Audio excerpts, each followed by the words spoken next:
Yo, what's up guys? Andy from TapLab here, back at it with another Cash App video. Today we're going to talk about how to get $100 free and a few other Cash App updates. So first things first, you can come to Cash App on Twitter, turn on their post notifications, give them a follow, and you'll be able to see when they post new tweets like this. So this says they're giving away a $100 boost to 250 people. All you need to do is retweet this and post with your cash tag. I went ahead and did this.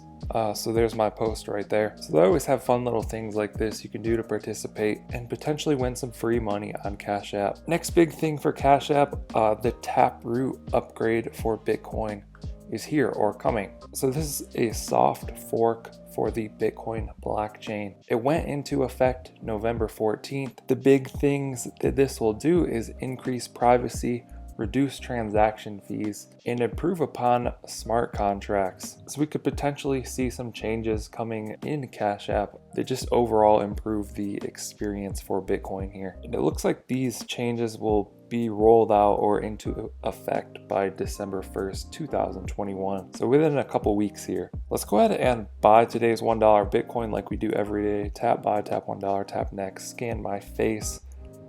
It's going to give us our order details and tap confirm. We're over 1,000 days in a row of buying $1 of Bitcoin per day. You can see my balance is now $5,527. Be sure to tune in every Friday where we do the official update for that. And that's going to do it for today. Bitcoin upgrades coming soon to Cash App. And go ahead and follow them on Twitter and enter for some of their freebies. Hope you guys enjoyed this video. Hope you found it helpful. Be sure to drop a comment down below if you have any questions. I'll try and answer those. Like and subscribe if you want to see more videos like this. Thank you guys for watching. I'll catch you in the next one.